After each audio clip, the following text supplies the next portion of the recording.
Hey guys, welcome back to 100. So mutual ఫండ్లో దేంట్లో పెట్టాలని మీకు కన్ఫ్యూజన్లో ఉన్నారా? అయితే ఈ వీడియో చూడండి, పక్క మీకు ఒక క్లారిటీ వస్తుంది. ఇక్కడ వీడియోలోకి వెళ్ళే ముందు నేను కొంచెం క్లారిటీ ఇస్తానంట. మల్టిపుల్స్ ఆఫ్ మ్యూచువల్ ఫండ్స్ అవసరం లేదు. అంటే మార్కెట్లో వచ్చిన ప్రతి మ్యూచువల్ ఫండ్ పెట్టాలా, ప్రతి ఫండ్ హౌస్ పెట్టాలా, ఇలా మల్టిపుల్గా యూజ్ చేయాలంటే అవసరం లేదు. ఒక 2-3 సెలెక్ట్ చేసేసుకోండి. ఆ 2-3 మీకు రియల్ గ్రోత్ ఏవైతే ఉంటాయో, ప్రీవియస్ హిస్టరీ ఎలా ఉంది, వాటి యొక్క వాల్యూమ్ ఎలా ఉంది. Volume important. మ్యూచువల్ ఫండ్లో ఏంటంటే మ్యూచువల్ ఫండ్కైనా స్టాక్కైనా ఆ వాల్యూమ్ ఎలా ట్రేడ్ అవుతుంది, ఈ ఫండ్ హౌస్ వాళ్ళు ఎలా మేనేజ్ చేస్తున్నారు, ఎంత వాల్యూమ్తో మేనేజ్ చేస్తున్నారు అనేది చాలా ఇంపార్టెంట్. వాటిని పట్టుకొనే మనం ఈరోజు మంత్లీ 10,000 సిప్ స్టార్ట్ చేసేసుకునే వాళ్ళు ఎవరైతే ఇంట్రెస్ట్ ఉంటారో వాళ్ళ కోసం ఈ వీడియో చేస్తున్నా. చూడండి, రిమైనింగ్ వాళ్ళకి లేదు, మాకు సిప్ అంత ఇంట్రెస్ట్ లేదు, మేము స్టాక్స్ గురించి చేసేసుకుంటామంటే వీడియో స్కిప్ చేసేసి నార్మల్గా మీకు ఎక్కడైనా యూట్యూబ్ వీడియో స్టాక్స్ రిలేటెడ్ ఉంటే చూసేసుకోవచ్చు, ప్రాబ్లం లేదు. ఈ వీడియో ఏంటంటే పర్టికులర్గా నాకు మార్కెట్లో నేనంతా ఫోకస్ చేయను, లాంగ్ టర్మ్లో ఫుల్ ఫోకస్డ్గా మంచి గ్రోత్, నాకు రియల్ గ్రోత్ కావాలి అనుకునే వాళ్ళకి మాత్రమే ఈ వీడియో.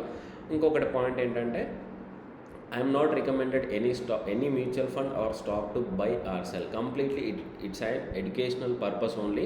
సో నేను ఒక ఎడ్యుకేషనల్ పర్పస్గా చెప్తున్నా. మీరు కూడా దాని గురించి రియల్గా తెలుసుకొని మీకు ఇంట్రెస్ట్ ఉంటేనే, అది బాగుంది అనుకుంటేనే ఇన్వెస్ట్మెంట్ చేయండి, లేకపోతే లైట్ తీసేసుకోండి, బెటర్.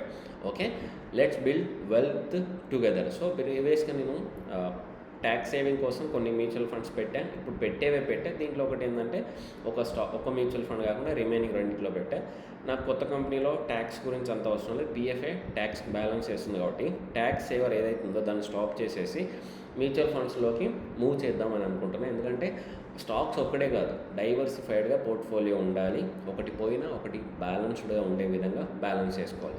సో బేసికల్గా దీంట్లో ఈ 10,000ని నేను 3 పవర్ఫుల్ మ్యూచువల్ ఫండ్స్కి స్ప్లిట్ చేస్తున్నాను. అర్థమవుతుందా? 10,000ని ఓన్లీ 3కి బ్యాలెన్స్ చేస్తున్నాను. అన్నీ చూడాల్సిన అవసరం లేదు.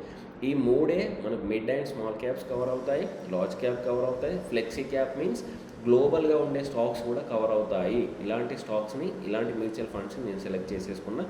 చూద్దాం. ఫస్ట్ది fund name, category, SIP amount. మీరు ఇక్కడ డిస్ప్లేలో చూడండి. ఓకే, ఫండ్ నేమ్ ఉండిద్ది, కేటగిరీ ఉంటుంది, సిప్ అమౌంట్ ఉంటుంది.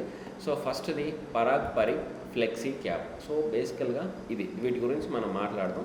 సెకండ్ది Nippon India small cap, Mirae asset large cap. ఇక్కడ చూశారు కదా, లార్జ్ క్యాప్ కవర్ చేస్తున్నాం, స్మాల్ క్యాప్ కవర్ చేస్తున్నాం, ఫ్లెక్సీ క్యాప్ కూడా కవర్ చేసేస్తున్నాం అన్నట్టు. So flexi cap, small cap, large cap. So Parag పరిగ్లో 4,000 పెడుతున్నాం, నిపాన్ ఇండియాలో 3,000 పెడుతున్నాం, మిరాయ్ అసెట్ లార్జ్ క్యాప్లో 3,000 పెడుతున్నాం. ఇక్కడ 2 వేరియేషన్స్ ఉంటాయి. డైరెక్ట్ గ్రోత్ ఉంటుంది, రెగ్యులర్ గ్రోత్ ఉంటుంది అన్నట్టు. సో రెగ్యులర్కి ఏంటంటే కొంచెం కమిషన్ ఎక్కువ తీసేసుకుంటారు మీడియా వాళ్ళు. సో డైరెక్ట్ పెట్టేసుకోండి. మీరు ఎప్పుడైనా డైరెక్ట్కి రెగ్యులర్కి ఆల్మోస్ట్ 1% చేంజ్ డిఫరెన్స్ ఉంటుంది ఫైనల్గా మనకు రిజల్ట్స్లో, ప్రాఫిట్లో. అందుకే డైరెక్ట్ పెట్టేసుకోండి, ప్రాబ్లం లేదు. సో వై దిస్ కాంబో, అసలు ఈ కాంబోనే సెలెక్ట్ చేయడానికి రీజన్ ఏంటి అనేది మీకు అర్థమైంది. అసలు ఈ స్టాక్స్ ఈ మ్యూచువల్ ఫండ్స్ ఎందుకు సెలెక్ట్ చేసుకున్నారు, వేరే కూడా సెలెక్ట్ చేసేసుకోవచ్చు కదా అనుకుంటే. So diversification covers all cap sizes, as I told, large, mid and small caps అన్నీ కవర్ చేస్తుంది కాబట్టి ఈ మూడింటిని సెలెక్ట్ చేసేసుకున్న. Risk control, balanced between stability and growth. So ఈ స్టాక్స్ ఏంటంటే స్టెబిలిటీ అండ్ గ్రోత్కి బ్యాలెన్స్ చేస్తూ ఉంటాయి అన్నట్టు. లాంగ్ టర్మ్ కాంపౌండింగ్, ప్రీవియస్గా ఈ లాంగ్ టర్మ్ చాలా కాంపౌండింగ్ క్రియేట్ చేశాయి కాబట్టి సేమ్ రిఫరెన్స్ తీసేసుకుని ఎప్పుడైనా గుర్తుపెట్టుకోండి, మ్యూచువల్ ఫండ్స్ ఓల్డ్ డేటాబేస్ని బట్టేసి మనం ఎస్టిమేట్ చేస్తాం. అంతేగాని ఇది కంపల్సరీ పెరుగుతుంది, 100% పెరుగుతుంది అనేది ఎవరూ చెప్పలేరు. ఓల్డ్ డేటా బాగుందా, నెక్స్ట్ బాగుంటుంది అని ఎక్స్పెక్ట్ చేసాం. ఎందుకంటే దాన్ని మేనేజ్ చేసే వాళ్ళు పర్ఫెక్ట్గా ఉండడం వల్ల మళ్ళీ రిపీట్ అవుతుంది. మినిమం 5 to 10 ఇయర్స్లో ఇప్పుడు మనం పెట్టిందాన్ని 25 to 35 lakhs కార్పస్ క్రియేట్ అవుతుంది అని మనం ఎస్టిమేట్ చేసుకోవచ్చు ప్రీవియస్ దాని ప్రకారం. నెక్స్ట్ ఫస్ట్ ఫండ్ 1 గురించి మాట్లాడదాం. Parag Parikh flexi cap. So దీంట్లో ఎంత ఇన్వెస్ట్మెంట్ అనుకున్నాం, 4,000 సిప్ అనుకున్నాం అన్నట్టు. Okay, first the heart of your పోర్ట్ఫోలియో. ఇదేంటంటే మన హార్ట్ ఆఫ్ యువర్ పోర్ట్ఫోలియోకి హార్ట్ లాంటిది. సో దీంట్లో డీటెయిల్స్ మాట్లాడితే AUM asset under management 60,000 crores ఉంటుందంటే దీని వాల్యూమ్ అనేది 60,000 crores ఉందన్నట్టు. చాలా ఎక్కువ మంది ఇన్వెస్ట్మెంట్ చేస్తున్నారు. గుర్తుపెట్టుకోండి, మ్యూచువల్ ఫండ్స్ అయినా స్టాక్స్ అయినా ఎక్కువ మంది ఇన్వెస్ట్మెంట్ చేసేది మాత్రమే సెలెక్ట్ చేసేసుకోవాలి, నార్మల్ది సెలెక్ట్ చేసుకోకూడదు. Next second point, expense ratio 0.8 approximately 0.8% ఉందన్నట్టు. అంటే మనం సెల్ చేసినప్పుడు వాళ్ళకి ఇచ్చే పర్సంటేజ్. 5 years CAGR ఎంతతో గ్రో అవుతుందంటే 18 to 20% CAGR. బేసికల్గా ప్రతి స్టాక్ మ్యూచువల్ ఫండ్స్ 11 to 12% ఇస్తాయి, ఇండెక్స్లు 11 to 12% యావరేజ్గా ఇస్తాయి, ఫిక్స్డ్ డిపాజిట్స్ మనకు 5 to 6% ఇస్తాయి. ఇదేంటంటే 18 to 20% ఇస్తుంది పరాక్. ప్రీవియస్గా నాకు అలర్ట్ చేశాను. నేను నెక్స్ట్ వీడియోలో మీకు కావాలి అంటే నేను ట్యాక్స్ సేవర్ కోసం చూపెట్టిన ఫండ్ ఉంది, అది ఎంత పర్సెంటేజ్ మీకు ఒకసారి చూపిస్తాను. యూనిక్ పార్ట్ ఏంటంటే గ్లోబల్ ఎక్స్పోజర్ అన్నట్టు. ఇప్పుడు మామూలు ఆల్ఫాబెట్, మీటా, అమెజాన్ ఏవైతే గ్లోబల్గా టాప్ కంపెనీస్ ఉంటాయో వాటిలో కూడా వీళ్ళు ఇన్వెస్ట్మెంట్ చేస్తారు పరాక్. దీన్ని సెలెక్ట్ చేసుకోవడానికి మెయిన్ రీజన్ ఏంటంటే not only in Indian companies, మనం బయట కూడా కవర్ చేసుకోవాలి. అందుకే పరాక్ ఫ్లెక్సీ క్యాప్ సెలెక్ట్ చేసుకున్నాం. సో దీంట్లో వై ఇట్స్ గేమ్ చేంజర్, అసలు ఇది ఎందుకు గేమ్ చేంజర్ అని మాట్లాడితే, fund manager Rajeev Thakkar follows a value investing strategy follow అవుతారు. Holds global tech plus Indian mid caps. So ఇది ఏం చేస్తుందంటే గ్లోబల్గా ఉండే టెక్ కంపెనీస్ ఏవైతే ఉంటాయో, గూగుల్ కానీ అమెజాన్ కానీ ఇలాంటి tech companies plus mid caps, Indian mid caps. So large cap ఒక దాంట్లో కవర్ చేస్తున్నాం, స్మాల్ క్యాప్ ఒక దాంట్లో కవర్ చేస్తున్నాం, మిడ్ క్యాప్ ఒక దాంట్లో కవర్ చేస్తున్నాం అన్నట్టు. ఇది మొత్తానికి కలిపి ఒక మంచి portfolio. Down side protection during market crashes. Market crash అయ్యేటప్పుడు మంచి డౌన్ సైడ్ ప్రొటెక్షన్. ఇక్కడ కొన్నిసార్లు అబ్జర్వ్ చేసుకోవచ్చు, ఇండియన్ మార్కెట్ పడినప్పుడు గ్లోబల్ మార్కెట్ పెరుగుతుంది, గ్లోబల్ మార్కెట్ పడినప్పుడు ఇండియన్ మార్కెట్ పెరిగే ఛాన్సెస్ చాలా వరకు ఆపోజిట్లో ఉంటాయి కొన్నిసార్లు. అందుకే మనకు ఇండియన్ మార్కెట్ క్రాష్ అయ్యేటప్పుడు ఎవరైతే ఇన్వెస్టర్స్ ఉంటారో గ్లోబల్కి వెళ్ళినప్పుడు బ్యాలెన్స్డ్గా ఉంటుంది అన్నట్టు ఈ ఫండ్. అందుకే దీన్ని సెలెక్ట్ చేసేసుకున్నాం. ఓకే, బేసికలీ ఈ ఫండ్ని ఏమంటామంటే balanced growth and capital protection fund అని కూడా మనం అంటాం. ఇది పరాక్ గురించి ఫస్ట్ ఫండ్. నెక్స్ట్ సెకండ్ దాని గురించి మాట్లాడితే Nippon India small cap. Already mid cap దాంట్లో కవర్ చేసే ఉన్నప్పుడు మనం స్మాల్ క్యాప్ కవర్ చేయాలి కదా, ఎందుకంటే స్మాల్ క్యాప్లోనే గ్రోత్ ఎక్కువ ఉంటుంది అన్నట్టు. స్మాల్ క్యాప్లో రిస్క్ ఎక్కువ ఉంటుంది, గ్రోత్ కూడా ఎక్కువ ఉంటుంది, అది మీరు ఆలోచించాలి. దీంట్లో 3,000 షిప్, అది 4,000, ఇది 3,000 ship.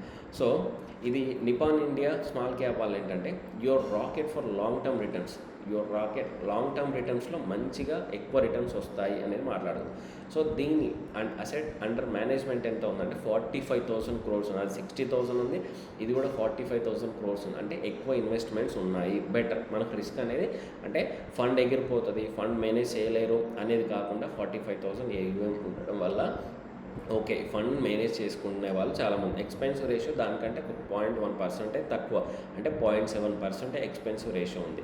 Next 5 years CAGR ఎంతతో grow అవుతుంది అంటే 26 to 28%. ఇది ఎంత పైది 18 to 20%. ఇది చూడండి, ప్రీవియస్గా 26 to 28% రిటర్న్ ఇచ్చింది అన్నట్టు. ఇది నిపాన్ ఇండియా స్మాల్ క్యాప్ అనేది మీకు అర్థమైంది కదా, ఎందుకంటే రిస్క్ ఎక్కువ, రివార్డ్ కూడా చాలా ఎక్కువ స్మాల్ క్యాప్లలో. మేము లాస్ట్ వీడియో డిస్కస్ చేసుకున్నాం, లార్జ్ క్యాప్ డబుల్ అవ్వడం చాలా కష్టం, కానీ స్మాల్ క్యాప్ డబుల్ అవ్వడం చాలా easy. Okay, invest in small Indian caps with high పొటెన్షియల్తో ఎక్కువ ఇన్వెస్ట్మెంట్ చేసేస్తారు, హై గ్రోత్ వస్తాయి. సో వై ఇట్స్ పవర్ఫుల్, అసలు ఎందుకు పవర్ఫుల్ అనేది మనం మాట్లాడితే, early stage companies that can become future large companies.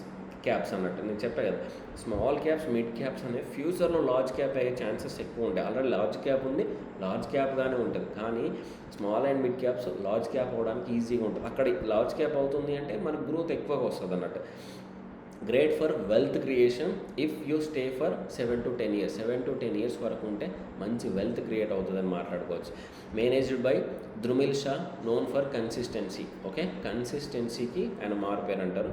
So risk note ఏంటంటే దిస్ ఫండ్ ఈజ్ వోలటైల్, ఎందుకంటే స్మాల్ క్యాప్ కాబట్టి షార్ట్ టర్మ్లో ఒక 10 to 15% మైనస్కి వెళ్ళినా టెన్షన్ పడాల్సిన అవసరం లేదు.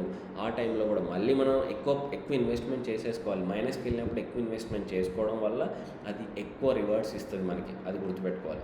Next the third fund is Mirai asset large cap. So small అయిపోయింది, మిడ్ అయిపోయింది, ఇప్పుడు లార్జ్ క్యాప్లో ఇన్వెస్ట్మెంట్ చేస్తున్నాం. 3,000, 4,000, 3,000, 3,000, ఓవరాల్గా 10,000. సో ఈ ఫండ్ గురించి మాట్లాడితే మిరాయి అసెట్ లార్జ్ క్యాప్ అనేది for stability and blue chip exposure. Blue chip exposure means large క్యాప్లో ఎక్కువగా ఎక్స్పోజ్ పెడతా ఉంటారు అన్నమాట. దీని AUM asset under management 37,000 crores, 45, 60, 37,000. దీంట్లో కూడా మంచి పవర్ఫుల్ వాల్యూ ఉంది. ఎక్స్పెన్సివ్ రేషియో అని చాలా తక్కువ 0.5% మాత్రమే ఉంది. 5 years CAGR ఏంటంటే 14 to 16%. లార్జ్ క్యాప్స్ కదా, కొంచెం మూమెంట్ అనేది ఏమంటారు సైక్లిక్గా మూవ్ అవ్వడం వల్ల కొంచెం పర్సంటేజ్ తక్కువనే ఉంటుంది అన్నట్టు. మూమెంట్ స్టేబుల్గా ఉండే ఛాన్సెస్ చాలా ఎక్కువ ఉంటాయి అన్నట్టు. ఓకే, స్టెబిలిటీ ఎక్కువ ఉంటుంది లార్జ్ క్యాప్లలో. Next invest in companies like HDFC, Infosys, Reliance, పెద్ద పెద్ద కంపెనీస్ లార్జ్ క్యాప్స్ ఏవైతే ఉంటాయో వాటిలో ఇన్వెస్ట్మెంట్ చేసేస్తారు. Why include it? So less volatility than mid small cap. చెప్పే కదా, స్టెబిలిటీ ఎక్కువ ఉంటుంది, పర్సంటేజ్ బ్యాక్ తక్కువ వస్తుంది. Okay, less volatility than mid and small caps కంటే వొలటాలిటీ చాలా తక్కువగా ఉంటుంది. Next gives balance during market correction. Mid and small క్యాప్స్లో కరెక్షన్ ఎక్కువ ఉంటుంది, రివార్డ్స్ ఎక్కువ వస్తాయని చెప్పి. ఇదే లార్జ్ క్యాప్లో కరెక్షన్ అనేది తక్కువగా ఉంటుంది అన్నట్టు. Okay, gives balance during market కరెక్షన్లో వచ్చినప్పుడు బ్యాలెన్స్ చేస్తూ ఉంటుంది. పైన కొంచెం లాస్ వచ్చినా ఇది మనకు బ్యాలెన్స్ చేసే విధంగా చాలా బెటర్గా ఉంటుంది. Good foundation for any portfolio. A portfolio అయినా పర్లేదు, ఒక స్ట్రాంగ్ ఫౌండేషన్ క్రియేట్ చేస్తుంది లార్జ్ క్యాప్స్ ఎప్పుడైనా. అందుకే మన స్టాక్స్ పోర్ట్ఫోలియో కూడా కొన్ని లార్జ్ క్యాప్స్ కొనుక్కొని పెట్టుకోండి లాంగ్ టర్మ్లో. మిడ్ అండ్ స్మాల్ క్యాప్స్ ఏంటంటే రిస్క్ టు రివార్డ్ ఎక్కువగా ఉంటుంది, అలానే స్టాక్స్ వెళ్ళిపోయే ఛాన్సెస్. లార్జ్ క్యాప్స్ ఏంటంటే స్టేబుల్ పోర్ట్ఫోలియో మెయింటైన్ చేస్తాయి. ఈ మిడ్ అండ్ స్మాల్ క్యాప్స్ కూడా కొంచెం పర్సెంటేజ్ ఎక్కువ రాగానే తీసేసుకోవాలి. లార్జ్ క్యాప్స్ ఏంటంటే పడినా కొంచెం యాడ్ చేసేసుకోవాలి అన్నట్టు. ఓకే, ఫైనల్ పోర్ట్ఫోలియో సమ్మరీ మీకు అర్థమైంది కదా. Parag Parikh 4K, Nippon India small cap 3K and Mirae asset large cap 3K. So completely it's for educational purpose only. I'm not recommended any mutual fund or any stock to buy or sell. So ఇదే 10 years, ఇలా 10 years మీరు investment చేసుకుంటే వెళ్తే 25 to 35 lakhs, 12 to 15% CAGR వేసేసుకుంటే అంత return వచ్చే chances ఉందన్నట్టు. మీకు అర్థమైంది. మనం ఇక్కడ చేసే 12 to 15% CAGR చేస్తున్నాం, 25 to 35 lakhs వచ్చే ఛాన్స్ 10 yearsకి పర్ మంత్ 10,000 సిప్తో. సో ఎవరు అయితే మాకు స్టాక్స్ వద్దు, మ్యూచువల్ ఫండ్స్లో సరిపోతుంది, కొంచెం మీరు రిటైర్మెంట్ ప్లాన్ చేసేసుకునేటప్పుడు వరకు సరిపోతుంది అని అనుకుంటే స్లోగా ఇన్వెస్ట్మెంట్ చేసేసుకోండి. ఇండియాలో ఇంకా ఇన్వెస్ట్మెంట్ పర్సంటేజ్ అనేది చాలా తక్కువ ఉంది. చాలామందికి ఫైనాన్షియల్ అవేర్నెస్ లేదు. ఇంకా చాలా వరకు ఇన్వెస్ట్మెంట్ చేయాలి. ఇండియన్ మార్కెట్స్ ఇంకంత పర్ఫెక్ట్ జోన్లో లేవు. హై గ్రోత్ ఎక్స్పెక్ట్ చేసే ఛాన్సెస్ చాలా ఎక్కువగా ఉన్నాయి. అది మీరు అర్థం చేసుకోవాలి. ఎందుకంటే చూడండి, 10 మందిలో 2-3 ఇన్వెస్ట్మెంట్ చేస్తున్నారు. ఇంకా అంతమందికి అవేర్నెస్ రావాలి, అంతమంది ఇన్వెస్ట్మెంట్ చేయాలి. సో ఇక్కడ మనం మెయిన్గా చూడాల్సింది ఏంటంటే కన్సిస్టెన్సీ ఇంపార్టెంట్. మ్యూచువల్ ఫండ్స్లో మార్కెట్ పడిపోతున్నంత మాత్రాన భయపడాల్సిన అవసరం లేదు. పడిన ప్రతిసారి ఇన్వెస్ట్మెంట్ చేసేసుకోవాలి. ఎవ్రీ మంత్ సిప్ సేమ్ పెట్టుకోవాలి. పడినప్పుడు ఎప్పుడైనా కొంచెం డబ్బులు ఉంటే కూడా యాడ్ చేసుకోవడం వల్ల మనకి ఎక్కువ రిటర్న్స్ వచ్చే ఛాన్సెస్ చాలా ఎక్కువ ఉంటాయి. ఇది మన వీడియో. మీకు కనుక నచ్చితే నేను అడగకూడదు. Thank you. జై హింద్.